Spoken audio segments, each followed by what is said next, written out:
My name is Jessica. I've been married to my husband Adam for almost 10 years. I was feeling down because we had been struggling to have children. My husband always comforted me, saying, "We can do many things together instead. Even without children, let's enjoy our time together."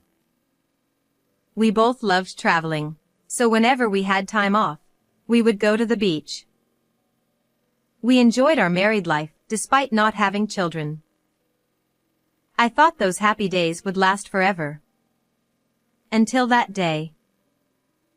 I work as an office clerk in a nursing home. On that day, like any other, I was working diligently since the morning. While working, I was thinking about what to have for dinner tonight.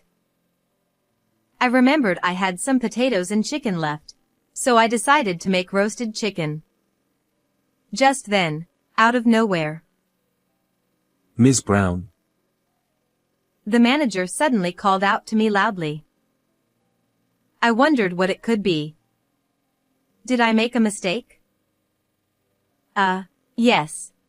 I quickly responded, but I couldn't help but tense up. As I approached the manager's desk, the manager, in a panicked frenzy, rushed over to me instead. "It is urgent. Your husband." My husband? What about him? "Your husband collapsed at work. Forget about work, so hurry to the hospital, . I hurriedly jumped into my car and rushed to the hospital. My heart was pounding incessantly as I drove. We had talked normally that morning, and now. Please, let him be okay. Please. I cried as I drove. The hospital was only a 15-minute drive away, but it felt incredibly far. When I arrived at the hospital, I ran to the reception. Then, I was guided to the designated treatment room. "Adam!" I screamed, but my voice never reached my husband. It was already too late. The treatment room was eerily quiet, with only the sound of medical instruments echoing. As I looked at the faces of the doctors and nurses, I understood the situation. A doctor approached me. "You're his wife, right? I'm sorry, but your husband." I broke down into tears. It seemed he had suffered a heart attack. The doctor explained more, but I couldn't hear anything beyond that. I can never see my husband again, even though we promised to be together forever. He's such a liar. This must be a dream. He must be playing a prank on me. That's what I thought. Then, I collapsed. When I woke up, I was in a hospital room. My parents were there, watching over me with concern. "Jessica, are you okay?" My mother gently held my hand. "Why am I in the hospital?" "Oh, right, I heard that my husband collapsed." And then, my husband. Through the haze of consciousness, I remembered and began to cry. My mother, seeing me like this, hugged me tightly, tears welling up in her eyes. I cried out loud. I didn't know how long I cried. I just kept crying, realizing that I had to accept the reality. My deceased husband wouldn't come back anymore. If I didn't properly send him off, he would be sad. I bit down my lips and vowed to myself that I wouldn't cry any further. The arrangements for the funeral were made by my in-laws. My mother-in-law looked as worn out as I felt, and my father-in-law seemed to take charge of most of the arrangements. God can be so cruel. To take him away so suddenly. My friends, who came to pay their respects, said through tears, "Jessica, you don't have to hold back your tears." Some of them said that to me, but I only replied, "Thank you for your concern." Yet, deep down, I wanted to cry too. As a wife, I had to greet my husband's friends and coworkers. And I had to say my final goodbye to him. So, I had decided not to shed tears today, just for today. As I was greeting the guests, I noticed a woman I had never seen before. She was petite and very beautiful. I assumed she must be someone from my husband's workplace, so I approached her to greet her. Are you from my husband's workplace? Yes, I am. I'm Adam's colleague. I see. Thank you for coming today. Before I could finish my greeting, the woman interrupted. I'm sorry for bringing this up so suddenly, but I'm pregnant with Adam's child. I'm 4 months pregnant now. Huh? What? For a moment, I couldn't understand what she had just said. Seeing my stunned reaction, the woman chuckled and continued speaking. Are you okay, ma'am? I'm carrying your husband's child. Do you understand that? Yes, I see. I responded with confusion. I didn't know what to do, and my mind went blank. My father-in-law noticed my distress and intervened. Are you from our son's workplace? Thank you for coming today. Oh, are you Adam's father? Perfect. I'm pregnant with your son's child. That's why I came here today. The woman spoke a bit louder, and her words began to draw attention from others around us. My father-in-law was also taken aback by her unexpected statement. What on the earth are you saying in a place like this? Some expressed their anger. I'm saying it here because it's necessary. Adam's child is in my belly. That means I'll get a share of the inheritance, right? Her unexpected statement left everyone speechless. It's still during the funeral. Naturally, it's not the appropriate time to discuss inheritance. Hey, what are you saying? Stop it. My husband's boss, hearing the commotion, tried to intervene. That includes rights to this house, and the assets as well. The child in my belly has the right to inherit everything. The woman continued her disturbing conversation. Despite being told to stop, even by her boss, she kept causing a scene, saying unbelievable things. Adam and I loved each other. He always said he'd divorce someday and be with me. The child in my belly is proof of our love. She shouted for everyone to hear. At that moment, my mother-in-law also noticed the commotion. What's going on? What's happening? The woman approached my mother-in-law while rubbing her belly. The only grandchild that the useless wife over there couldn't make is right here. I'm sure you're happy about it. Please cherish them a lot. She spoke with a smile. My mother-in-law was also taken aback and fell silent. Seeing that scene, I couldn't help but think. Surely, my in-laws must have wanted a grandchild. Upon hearing about the grandchild, I wondered if their feelings were swayed even just a little. But my father-in-law. That's enough. This is a funeral. Think about the feelings of those around you. Get out of here right now. He shouted angrily, visibly upset, with veins bulging on his forehead. What are you saying?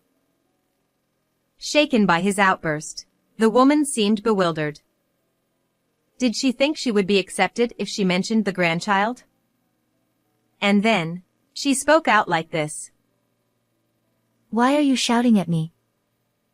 You don't need a useless wife who can't even give birth to a grandchild, right? I'm more suited to be your daughter-in-law. That's right. We don't need a wife like you.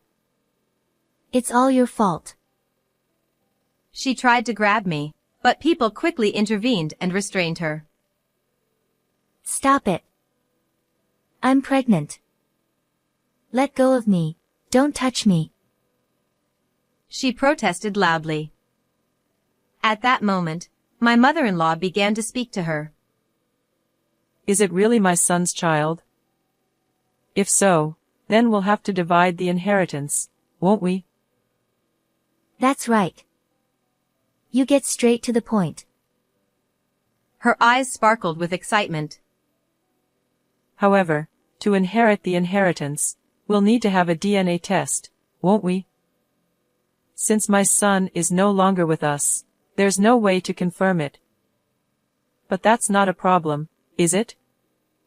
Because it's truly my son's child, right? She asked with a smile. There's no need for a DNA test. We truly loved each other. She said while trembling. You're shaking. Are you okay? Is something wrong? My mother-in-law pressed on, looking at the woman with a cold gaze. The woman's face began to flush red. Then, my mother-in-law's expression changed, and she said decisively, causing a scene during the funeral, claiming it's my son's child. If it turns out not to be, do you understand the consequences?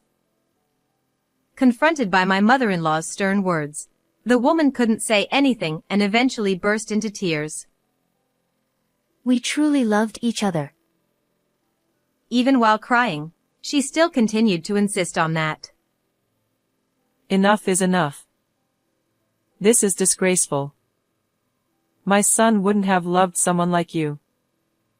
I know how much he loved his wife. She held me around the shoulders and dismissed the woman. I want to send off my son properly, so could you please leave right away? Could someone, perhaps her boss, escort her out? My husband's boss forcibly escorted the woman out, allowing the funeral to proceed smoothly, and it ended without incident. And when the burial was over, it finally hit me that my husband was no longer here. All the emotions I had been holding back came flooding out, and I cried alone while looking at photos of my husband. Later on, my husband's boss came to our house to apologize again regarding the incident with that woman. According to him, she had one-sided feelings for my husband and relentlessly pursued him without worrying about anyone else. She would always try to sit next to him at social gatherings and made constant advances towards him. However, my husband never reciprocated her feelings. Despite warnings from his boss and others, she didn't seem to listen and they eventually gave up trying to reason with her. I'm truly sorry for letting it escalate like that. We should have handled it better. Then he apologized deeply. However, the one to blame was not the company but that woman. I told him that we were seeking damages for defamation against her. It was an unforgivable act to disrupt the final farewell with my husband. His boss empathized with my feelings, and afterward, we reminisced about my husband. Adam always used to talk about you, you know.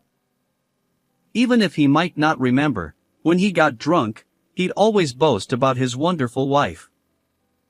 You're truly a lucky woman to be so loved.